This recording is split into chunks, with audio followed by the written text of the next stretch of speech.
past week has been huge for theme parks, especially those owned by Disney, as they have just announced and showcased tons of new rides and new projects that people have been asking for so long. And I mean, even alongside that though, we've had a new mine train announced, an old operating panel for a very famous ride being sold currently for £50,000, and even a new family boomerang coaster being announced that's made by RMC. What? There is a ton going on because all that and even more has happened this past week in theme parks.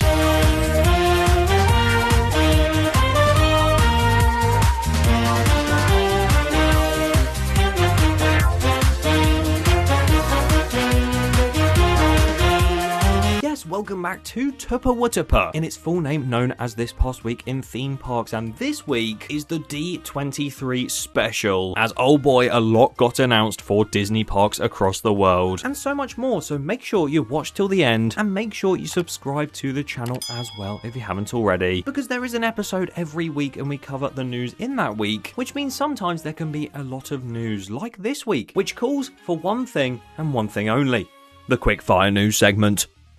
Hell yeah, let's do this. And we begin in America. God, you can hear the birds flying above our heads. And people at Dollywood would have seen their brand new ride, Night Flight Expedition, flying over their heads as well, because it finally opened. It is an indoor ride, so technically they wouldn't see it flying above their heads. Honestly, it looks so cool. As is an entire new theme park over in Texas at COTA, the Circuit of Americas. This theme park is called COTALand, innovative name, and they literally just announced that it's going to be opening on the 26th of September. And they released a very nice little video showcasing that park and the opening, that luckily was nothing like that new theme park coming to Portugal, that's also sport related in a way and was made with AI. That was terrible, so I'm glad it wasn't like that. But oh boy, am I excited to see that. As I am very excited to see Silver Dollar City's brand new Miners Mountain Express roller coaster that is going to have 3 minutes and 18 seconds of duration, 2 lift hills,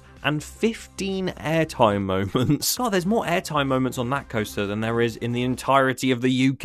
And I'm sure it will be a perfect fit for that park, as I'm sure will be a good fit at Lost Island theme park, a brand new family boomerang roller coaster. Now usually these things are made by Vekoma, maybe even Sierra. It's just a very classic standard model. However, Lost Island theme park have decided, no, we don't want those normal boomerangs, and they're actually building one made by RMC, the same people that brought you this beauty and this monstrosity, is now making a tiny little family boomerang coaster. And I mean, there was a lot of comments saying that they should have just got a Vekoma, and the park have come back to some of those heated debates, stating that the train will have 3 cars facing either direction to give 2 very different experiences. Vekoma doesn't have that. I like the bit of sass at the end, although it wasn't really called for, but I respect it. And yeah, it looks like a really fun layout, and I'm sure that'll be a great fit for that park as well. What wasn't that great of a fit for a theme park that's very well known was this thing. Fast and Furious Supercharged, a quote-unquote ride where you sit in a bus and go around various scenes from the Fast and Furious franchise and learning lots about the Fast and Furious family. But everyone hated that and it wasn't a very good fit, which is why the park have decided to close it on the 16th of August, and literally the day after it closed, it was seen without the words Fast and Furious Supercharged on it anymore, as they have already painted over the name and just made it a brick building in the background, which once again, Universal showing how they do it best, because if that was another park, especially here in the UK, if that had just closed, it would still be sat there a year later looking like it's just closed for the day. But in fact, it's gone forever, which a lot of people are very happy about, as I am very happy about the fact an old ride that recently closed has actually found a new home. And no, I'm not talking about Air Force One. Thought Park is still yet to announce that. ZDT Amusements, that was actually announced to close with a very iconic wooden roller coaster that was also a family boomerang. What is up with all these random boomerangs now? But that ride was awesome, and apparently a lot of people were very sad it was closing, but the park themselves, despite being closed, actually posted on social media saying that Switchback, the wooden roller coaster, has found a new home, and the deposit has been made and the purchase has been signed. And talking of paying a price to keep a certain piece of history around, jetting over to the UK quickly before our huge D23 segment, Nemesis at Alton Towers, of course recently made into Nemesis Reborn, with the nostalgia nostalgia of the old Nemesis and that old beast of a ride, Towers actually brought out the old operating panel on that ride in the exhibition for a VIP tour you could purchase, and now that op panel is on eBay and on auction. Now you might think, oh, maybe it's gone up to £1,000 easily, maybe £5,000. That's a lot of money. But the bid currently sits at £50,000.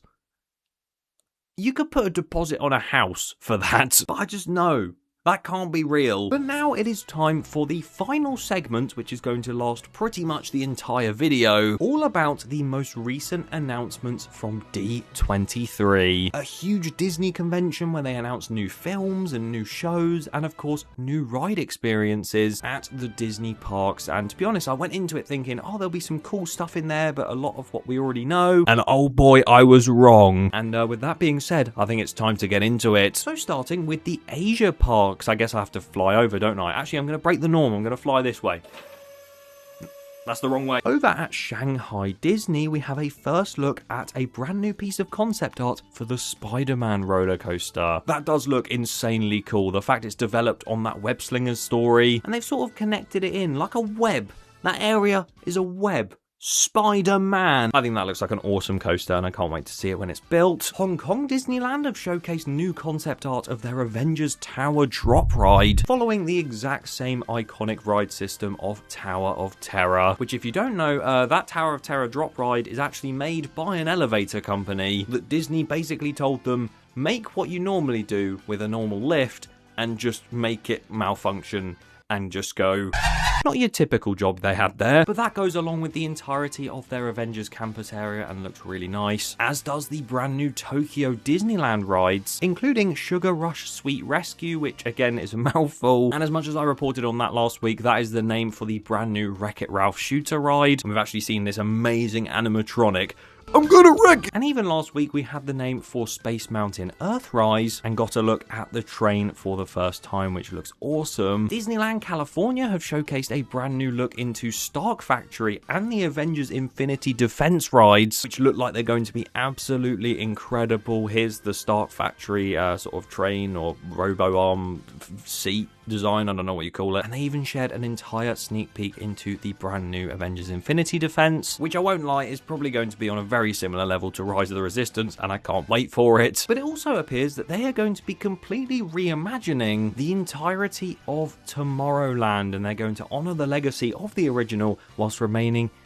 no, that's not the word. Reimagining its future with new attractions, more open spaces, and new places for you to dream about the future. Yesterday's tomorrow. Today. I really hope they do that to Magic Kingdom as well. But if we're being completely honest, Florida does not need anything more, because my god, the amount of announcements to do with the Florida parks was absolutely insane. And I'll try and get through them as detailed and quickly as possible, starting with the park getting the least investment, Epcot, which has actually been teased that a brand new Figment ride is in production, is in very early development. So in Disney's terms, that won't open for another 40 years. But they shared that they have a plan to sort of develop the story, and there's a very iconic character coming back, all that good stuff. I love Figment, and I'm glad he's staying around, although his current ride is very, very outdated, and I really hope it's not just a redo of that, because my god, it's kind of terrifying. Next door to Epcot, Hollywood Studios, that is of course getting the brand new Monstropolis with the brand new Monsters Inc. coaster, and Disney actually announced that they're going to be opening that area in 2 different stages, which didn't go down very well with a lot of people, opening the sushi restaurant and also the Globe Theatre, or Globe Theatre, you get the pun, with that brand new show in 2027, and then the year after, opening the Monsters Inc. door coaster, and we actually got an animated look at what the station building's going to look like for that. And it just doesn't look real. That will probably be one of the best station reveals, walking into that building and just seeing these 2 tracks just lifting up 40 feet in the air either side. It's going to be absolutely crazy, and I can't wait for that either. Animal Kingdom is also getting a lot of investment with the brand new Indiana Jones and the Myth of the Jade Serpent, once again trying to beat the record for the longest name for a ride in history. And you're going to meet the serpent on your ride, and obviously Harrison Ford's going to be in it, and it's going to be a really fun ride, replacing dinosaur using that same ride system. But a brand new ride system has been made for the new Antonio Fiesta de Encanto. Look at that incredible pronunciation, where you'll sit in one of these ride cars, not playing the piano, and adventure along this tracked ride. I don't know if it is tracked or not, but it looks like it will be, and it does intrigue me quite a lot. And one thing that has intrigued a lot of people is one announcement that was made for Animal Kingdom, and the fact that they are finally bringing the Yeti back on Expedition Everest. Yes, we have gotten to the point where Disney is making a big thing and announcing fixing an effect, but it's been so long that I actually don't blame them at this point. Disco Yeti is no more. Rest in peace to Disco Yeti, but W, because they're bringing back the real one. And W's for Magic Kingdom as well, because 2 huge new areas are coming to that park, one of which we knew a lot about already, which was Piston Peak. Peak. But interestingly now, it's gone from a Radiator Springs racer vibe, where you're racing alongside 2 other cars, to just a single track rally race. I kind of like it. I am curious as to what changed and why it isn't a race anymore, but to be honest, the concept art looks so cool. And they've made a very big thing about saying that the ride will operate in the rain, as does any outdoor ride. And they even showcased a second ride in that area, which is a family flat ride, similar to other ones they have done Cars themed before at other parks. But as cool as that looks, the best thing I think coming to Magic Kingdom is the brand new Villains Land, which has had a full reveal trailer made for it. And we've got our first look into a Magic Mirror style dark ride, which appears to be on a boat, and then a brand new Maleficent roller coaster that is supposedly going to be a thrill roller coaster, which is the first one we have seen at a Disney park in a very long time. And if I'm being completely honest, a lot of the concept art and the models they've made looks a lot like Velocicoaster or Taron. So I'm very intrigued to see what they do there. And I mean, the actual ride car itself, it looks like 13 in a way at Alton Towers. Maybe it will have a free fall drop on the inside. You'll go into Maleficent's castle? I don't know. And do launches and everything. I think that's going to be an awesome ride, and I can't wait for Villains Land and the Piston Peak Land and everything else that I have just spoken about. But there is still one more park left to talk about, and it's probably the closest to home, unless you live in America or anywhere else. Disneyland Paris. Now, they've announced a couple of different things, but one stands out beyond all of them, with the first being a brand new parade coming in 2028. Why did we have to find out about that now? You could have left it for a while. And the other thing being a further look into the Lion King attraction coming to Adventure World, which you've actually seen the ride system testing on actual footage now, not just from a distance. And imagine they just open the ride like that.